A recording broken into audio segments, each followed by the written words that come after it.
오늘 본문은 제자들이 예수님의 사역에 동참하게 되는 것과 계속해서 예수님이 어떤 분이신지를 우리에게 알려주고 있는 본문입니다.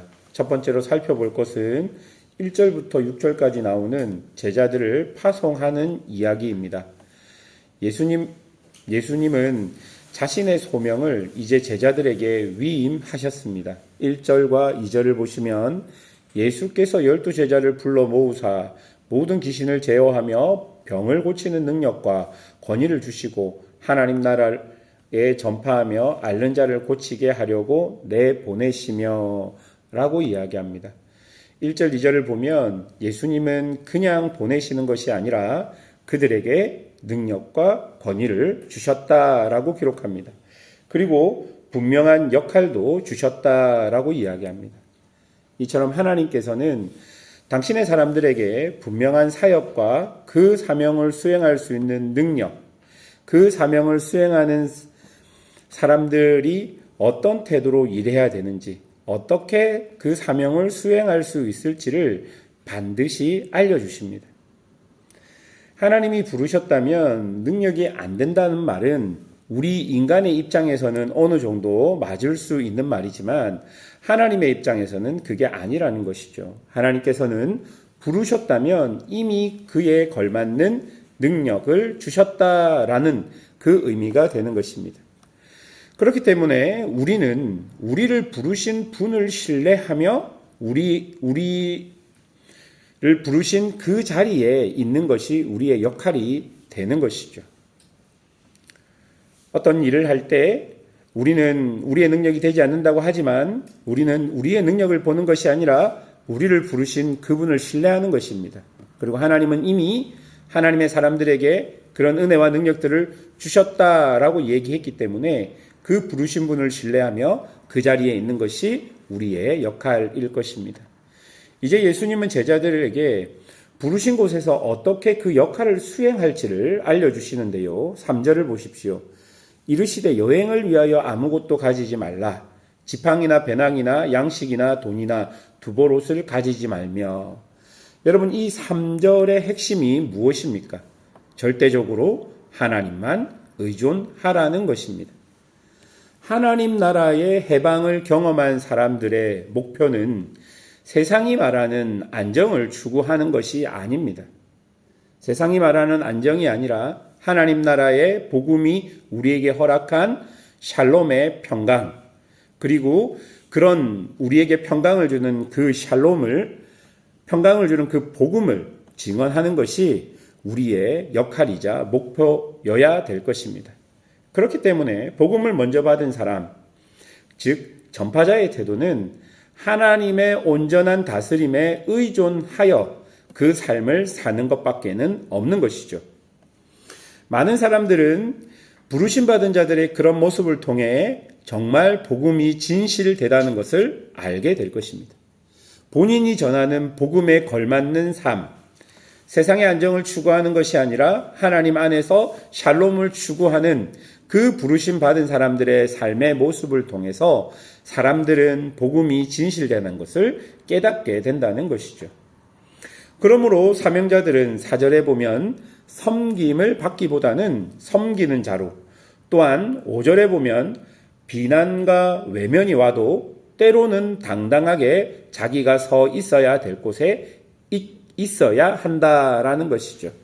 그런 자들을 통해 하나님은 당신의 일들을 해 나가십니다. 사랑하는 여러분, 예수님이 이렇게 제자들을 부른 사건은 이후 성령님과 동행하는 교회와 성도들에게도 동일하게 적용됩니다. 교회라는 말은 부르심을 받은 자들이라는 의미가 되는 것이죠. 오늘 예수님이 제자를 불렀듯이 성령님께서는 우리를 교회로, 성도로 부르신 것입니다. 우리 역시 믿음으로 부르심을 받은 자들이기에 절대 하나님만 의존하여 살아가야 하는 것이죠. 내 생명이 물질에 있는 것이 아니라 하나님께 있다는 것을 인정하며 그것이 내 삶을 통해 실제가 되도록 우리는 살아가야 한다라는 것입니다. 두 번째로 본문을 통해 살펴봐야 할 것은 예수님을 알지 못하는 헤롯에 대한 모습입니다. 7절을 보니까 제자들이 파송받은 지역, 그 지역을 다스리던 분봉왕 헤롯이 있었습니다. 그는 자신이 다스리던 지역에 제자들의 사역을 통해서 놀라운 기적과 같은 일이 일어나고 있다는 소식을 들었습니다. 사람들은 그 제자들의 스승이 예수인 것을 분봉왕인 헤롯에게 이야기하였고, 그 사람들은 그런 예수가 세례 요한이 다시 살아난 것이 아니냐라고 말하기도 하고, 엘리야나 옛 선지자가 살아났다라고 말하기도 했습니다. 여러분, 헤롯은 매우 당황했을 것입니다. 왜냐하면 자신이 이미 세례 요한을 죽였기 때문입니다. 이 헤롯이라는 사람은 굉장히 욕망적인 사람이었습니다. 지금 자신이 다스리는 그곳에 하나님의 임재와 통치가 나타났음에도 불구하고, 즉 하나님의 아들이신 메시아가 나타났음에도 불구하고 그는 알지 못했고 또 알고 싶지 않았습니다. 그가 정녕 원하는 것은 그 예수라는 사람의 능력을 통해서 자기가 원하는 것을 이루고 싶어 했던 것이죠. 다시 말해서 예수라는 사람을 자신 아래 두고 그 예수의 능력을 자기가 통제하고 싶었던 것입니다. 그래서 9절 마지막에 뭐라고 이야기합니까? 예수를 궁금해하며 예수를 만나고자 합니다. 여러분, 이런 마음을 가진 사람들은 절대로 예수님을 정확하게 알 수 없습니다.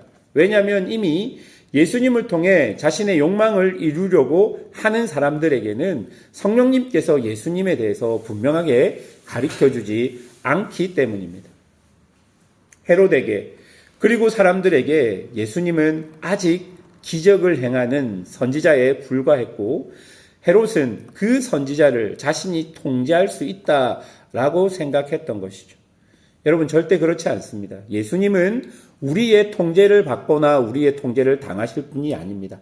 오히려 우리가 그 예수님의 뜻 안에, 예수님의 말씀 안에 우리 스스로를 절제하며 통제하며 살아가는 것이 우리에게 복된 삶인 것을 우리가 기억해야 할 것입니다. 왜 그렇습니까? 예수님이 하나님의 아들이시기 때문입니다. 세 번째 사건을 보시면 오병이어의 사건이 나옵니다. 16절에서 17절을 보세요. 예수께서 떡 5개와 물고기 2마리를 가지사 하늘을 우러러 축사하시고 떼어 제자들에게 주어 무리에게 나누어 주게 하시니 먹고 다 배불렀더라. 그 남은 조각을 12바구니에 거두니라. 예수님께서는 이 오병이어의 사건을 통해 배고픈 자들에게 먹을 것을 주시는 분처럼 우리에게 보여주십니다. 많은 사람들이 아무것도 없는 빈들에서, 이 빈들은요, 이스라엘이 40년을 걸었던 광야와 똑같은 곳입니다. 예수님은 이 빈들에서 광야 이스라엘이 먹었던 만나와 메추라기를 직접 사람들에게 내려주시면서 그 시대 사람들 역시 오래전에 자신의 선조들이 먹었던 만나와 메추라기를 보리떡과 물고기를 통해 경험하게 되는 것이죠. 많은 사람들은 만나와 메추라기를 하나님이 주신 하나님의 떡이라고 생각합니다. 오늘 오병이어의 사건을 통해 보리떡과 물고기를 먹었던 사람들은 그 광야의 경험을 하며 예수님이 하나님의 아들인 것을 알게 되었고 보게 된다라는 것이죠.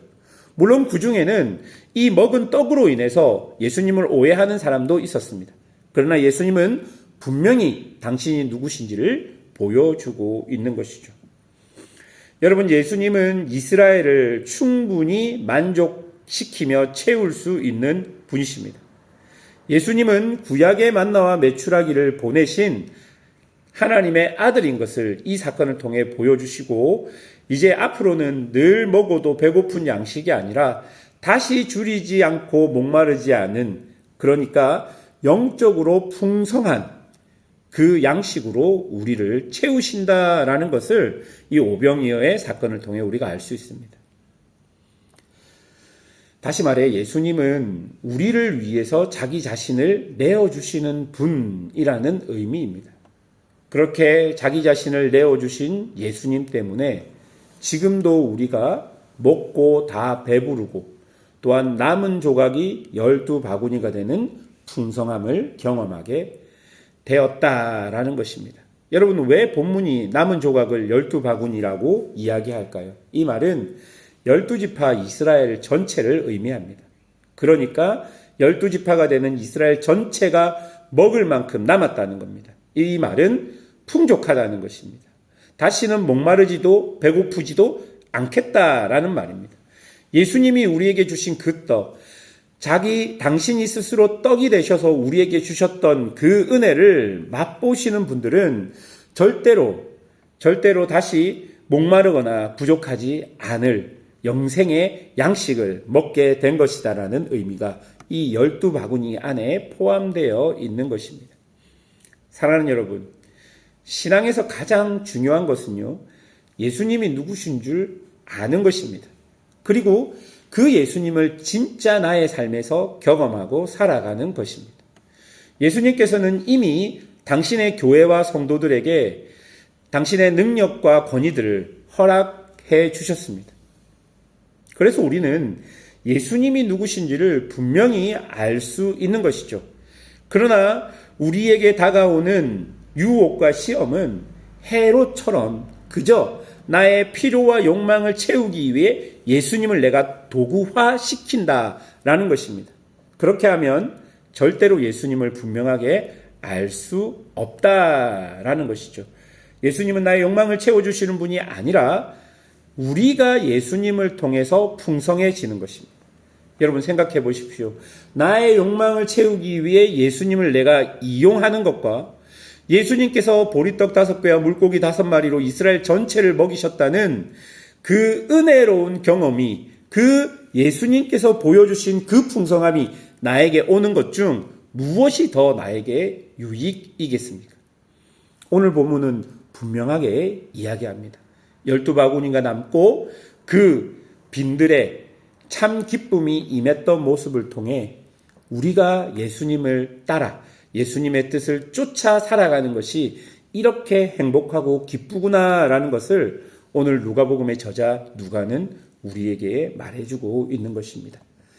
세상이 우리에게 계속 유혹하는 것은 세상의 것으로 우리를 채울 수 있다 생각합니다. 돈으로 인간을 채울 수 있다 생각하고 권력으로 인간을 채울 수 있다 생각합니다. 그러나 우리가 이 땅을 살아가며 늘 보는 것은 돈과 권력으로 채워지는 세상이 아니라는 것을 우리는 이미 많은 부분들을 통해 경험했습니다. 이제는 돈과 권력으로 우리를 채우는 것이 아니라 오직 예수님으로 풍성함을 누리는 성도들이 되시기를 주님의 이름으로 축원합니다. 함께 기도하겠습니다.